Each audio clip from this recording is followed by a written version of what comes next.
maravilhoso. Eu agradeço a Deus por esse ministério que o Senhor me confiou.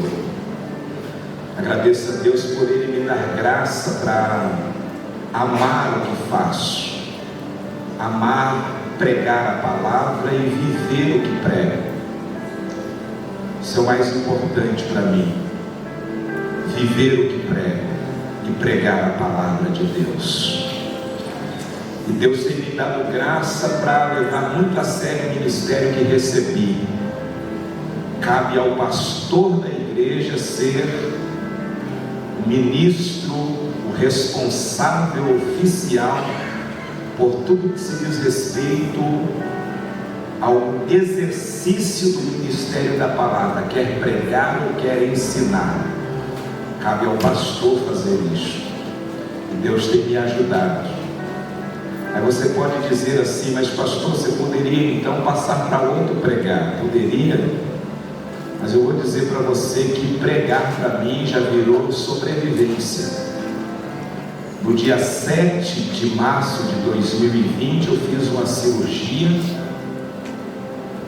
e eu estava me recuperando da cirurgia e Deus foi dentro da sala da minha casa e usou um dos dons espirituais que está na Bíblia através de um servo e disse: não é tempo de descansar, volta para o altar, porque no altar eu te restauro por completo. Eu tinha feito a cirurgia no dia 7 de março, no dia 30, eu voltei a pregar aqui neste altar e de lá para cá não parei mais. E não vou parar de pregar, porque enquanto Ele me der vida, eu serei uma atalaia da sua palavra. Gênesis 26, versos de 1 a 4. Vamos ao texto sagrado.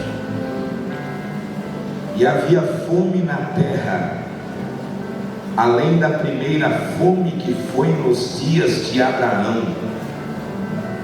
Por isso foi-se Isaque a Abimeleque, rei dos filisteus, em Gerar.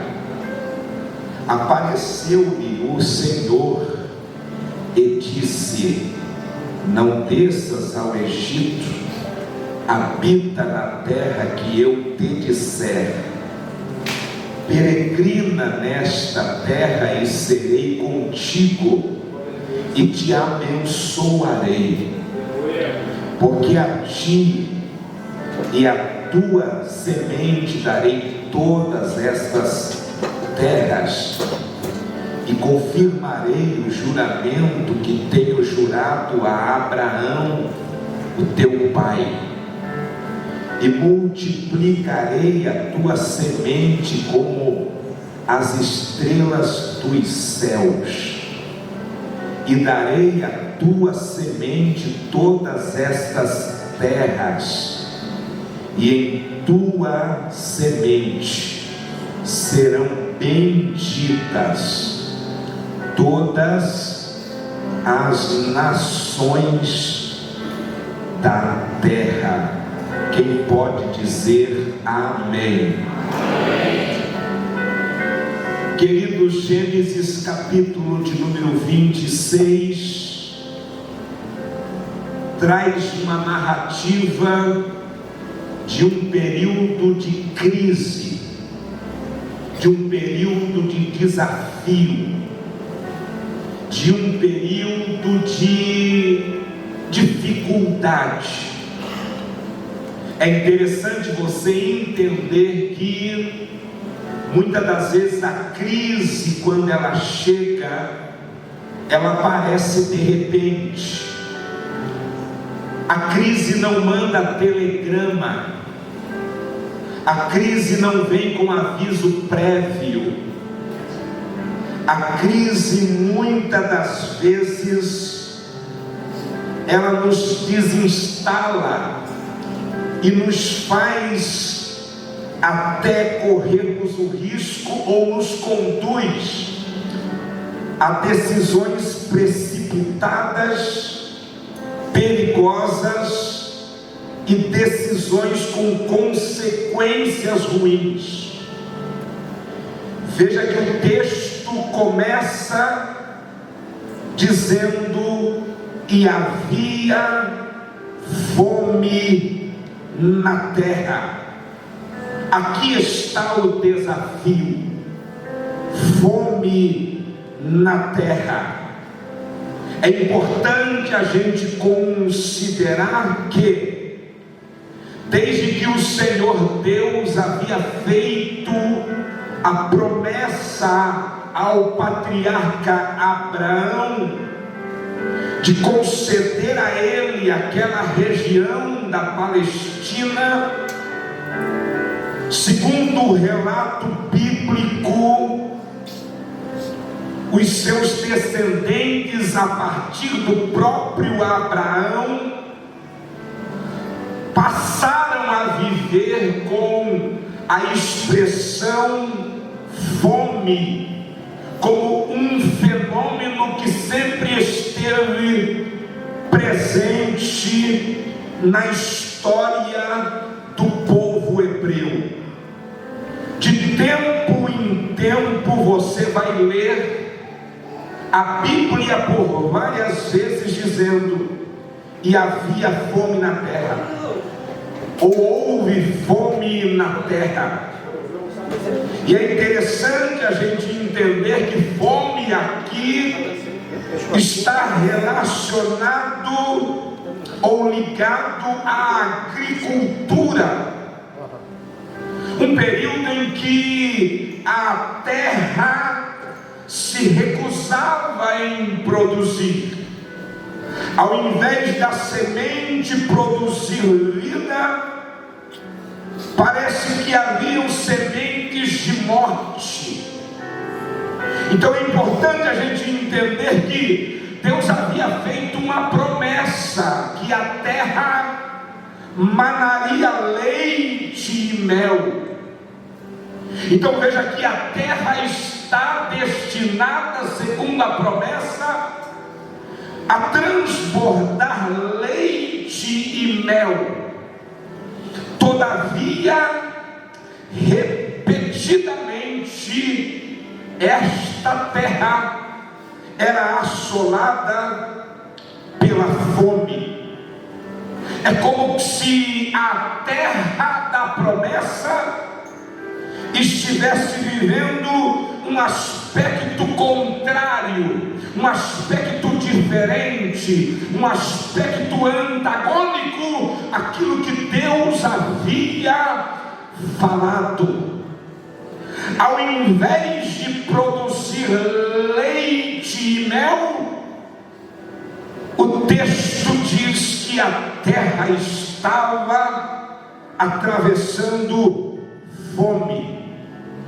Você vai ver isto na vida de Abraão. Houve fome nos dias de Abraão. Você vai ler que houve fome nos dias de Isaac. Você vai ler que houve fome nos dias de Jacó, quando José era o governador do Egito. Você vai ver que houve fome nos dias de Juízes, e a Bíblia vai fazer menção de Elimeleque, que sai de Belém e vai peregrinar em Moabe por causa da fome. Você vai ter a percepção que a Bíblia vai dizer que mesmo nos dias do reinado de Davi, segundo Samuel capítulo 21, verso 1, a Bíblia também diz que mesmo nos dias do reinado de Davi, houve fome em Israel. Você vai ver a Bíblia mencionando de fome nos dias do profeta Elias. Você vai ver a Bíblia falando de fome nos dias do profeta Eliseu. Você vai ver a Bíblia fazendo menção que houve fome, inclusive nos dias da peregrinação no deserto, a ponto de Moisés ter que orar para que Deus mandasse codornas maná para sustentar e alimentar o seu povo. Agora escute, você tem que ter em mente que no reino espiritual, no mundo espiritual, para que muitas das vezes a promessa de Deus venha a ser enfraquecida na sua vida, aparece um cenário antagônico, um cenário contrário àquilo que Deus te prometeu. Deus te prometeu abundância e de repente vem um cenário de escassez. Deus te prometeu vitória e de repente você está vivendo um período de fracassos. Deus te prometeu saúde e de repente você se vê adoecido. Deus te prometeu portas abertas e de repente você vê portas que estão fechadas. Deus te prometeu levantar e você se vê cabisbaixo e tropeçando e andando de arrasto. Mas eu preciso ser boca de Deus para a tua vida nesta noite. Se o que Deus lhe falou, aleluia, foi Ele que falou, entenda, Deus não precisa de cenário favorável para te abençoar. Ele pode te abençoar em plena crise.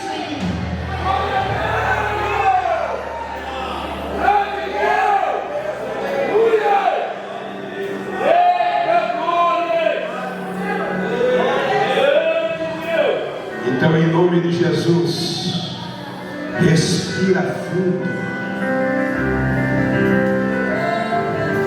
Eu gostaria que você levasse a sério essa palavra. Respire fundo.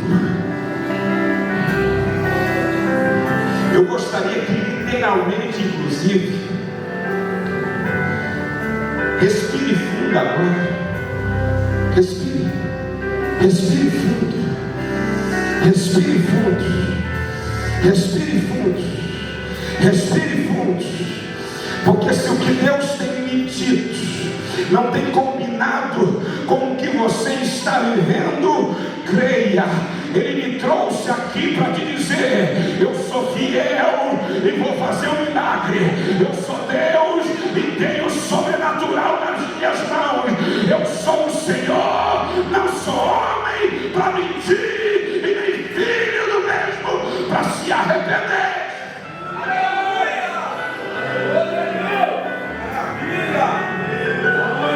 Respire fundo, porque para o teu Deus não existe causa perdida. Respire fundo, porque para Deus não há nada impossível. Respire fundo, porque para Deus não existe nada que seja demasiadamente difícil.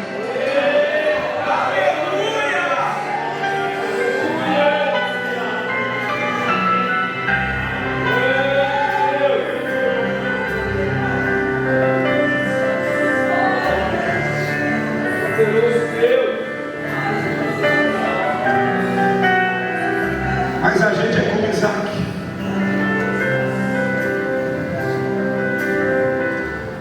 Às vezes a gente age igualzinho a Isaac.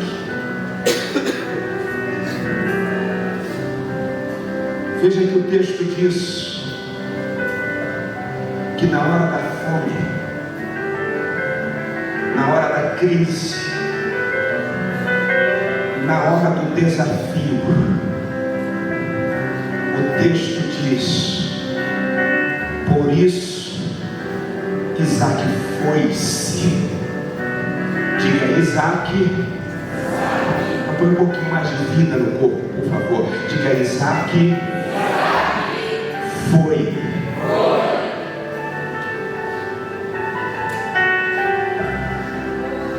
Às vezes a gente é assim.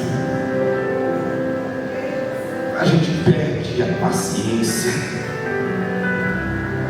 Ou às vezes a gente não tem muita paciência.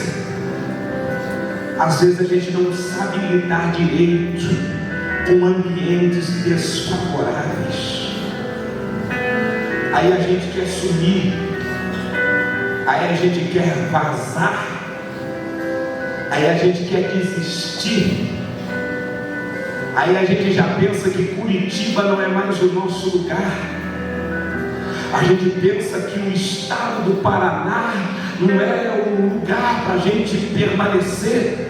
Às vezes a gente até pensa que o melhor é até sair do Brasil. Eu devo estar falando com alguém aqui que está difícil de você superar o tempo da espera.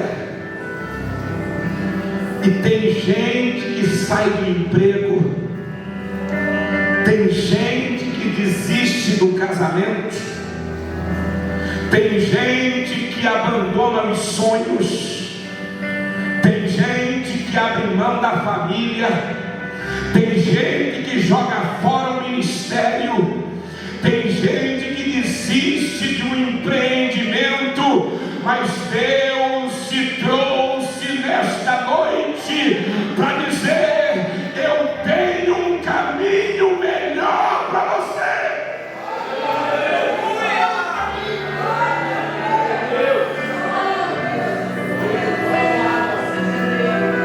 Mas Isaac vai para Gerar. E quando ele chega diante de Abimeleque, ele percebe que ele está num caminho comum. Ele percebe que ele está na rota que a maioria das pessoas estavam fazendo.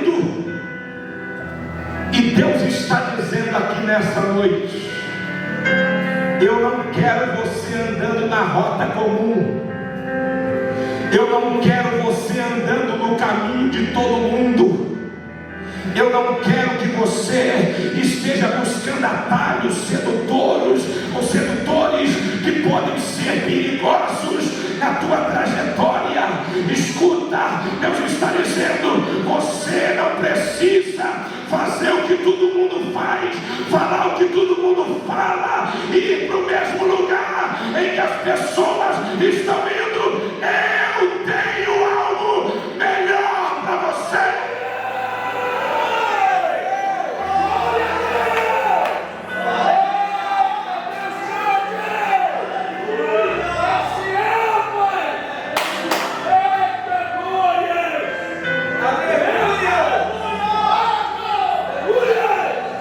Então, pelo amor de Deus, escuta o que Deus está dizendo. Não entre na rota da murmuração, não entre pela rota da resistência. Deus está falando aqui: ei, para de querer procurar o lugar da fartura e de riquezas fáceis. Para de buscar soluções rápidas, fáceis e sem dor. O caminho que eu tenho para você é mais elevado.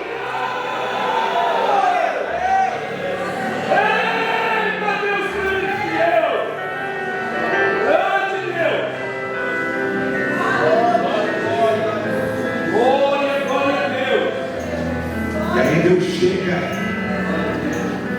para Isaac e ele vai fazer Isaac entender que o lugar mais seguro da gente estar é quando a gente está dentro da vontade de Deus. E você tem que estar atento, porque a incredulidade pode chegar e te fazer pensar o que é que vai acontecer, como é que eu vou sair. Mas você não deve ser dominado pela incredulidade, você tem que ser direcionado pela fé e acreditar que você vai aprender com isso. A crise vai te ensinar, a crise vai te lapidar, a crise vai te preparar para você viver o caminho do sobrenatural.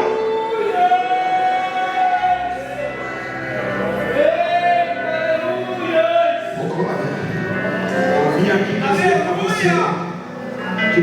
de Deus é mais excelente.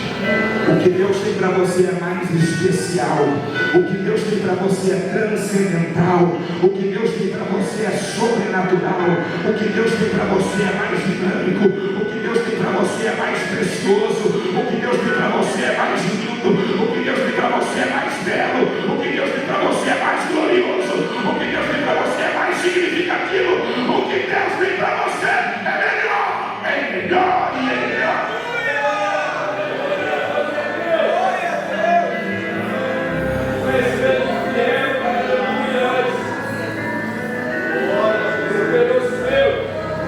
Agora, se você quer viver coisas comuns, permaneça na rota comum. Mas se você quer viver o sobrenatural, entre na rota de Deus. Quer ver alguns exemplos? Olha a Sunamita.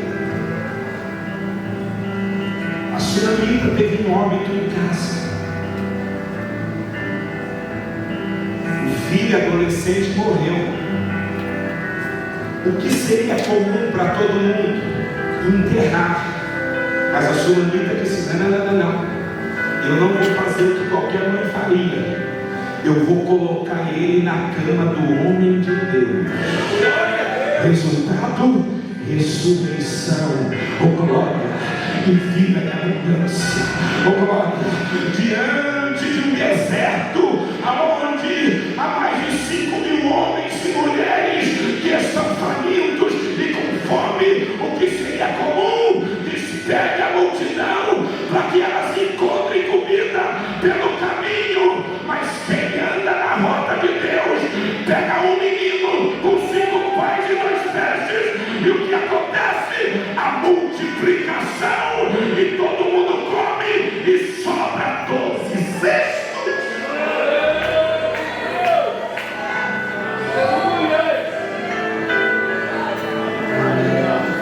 Olha aqui para mim.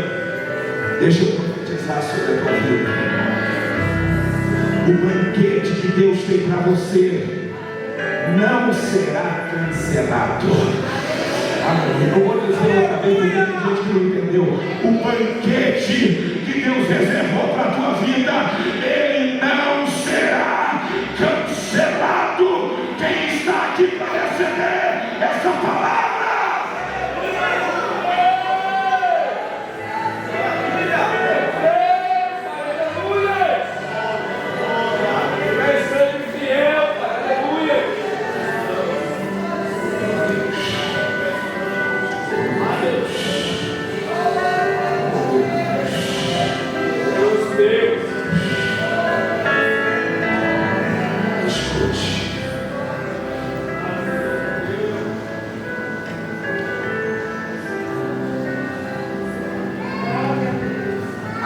Disse não. Isaac não. Isaac não desças ao Egito. E veja que Deus disse isso por conta de uma aparição. Foi a primeira vez que Deus apareceu para Isaac. Você vai ter uma revelação de Deus. Eu vou dizer outra vez, eu não tenho problemas de repetir a palavra profética. Você vai ter uma aparição de Deus sobrenatural. Tem revelação de Deus para a tua vida. Tem revelação, tem revelação, tem revelação.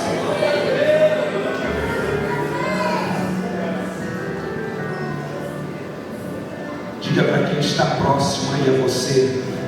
Diga: Deus tem uma proposta boa para a tua vida.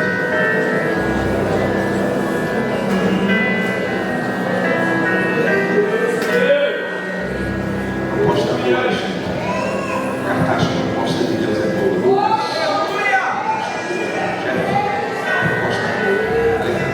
Proposta de Deus é boa. Ô Tiago,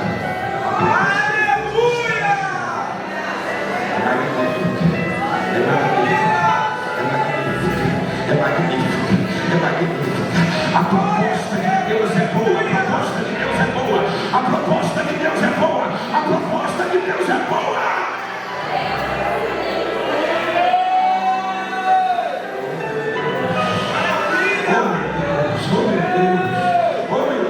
preciso liberar essa palavra para algumas pessoas. Ei, Gesiel, a proposta de Deus é boa. Ei, Ricardo, a proposta de Deus é boa. Daniel, gente, a proposta de Deus para vocês é boa. Oh, Israel, a proposta de Deus é boa.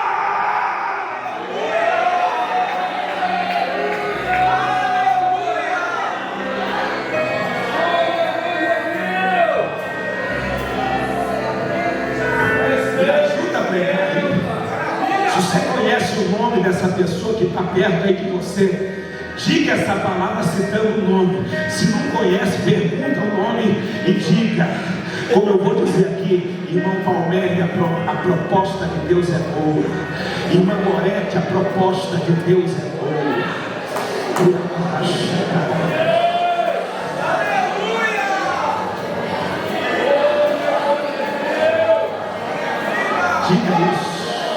Diga isso. Ezequiel, a proposta de Deus é boa. Irmão Antônio de Moraes, a proposta de Deus é boa. Irmã Márcia Gouveia, a proposta de Deus é boa. É boa, é boa.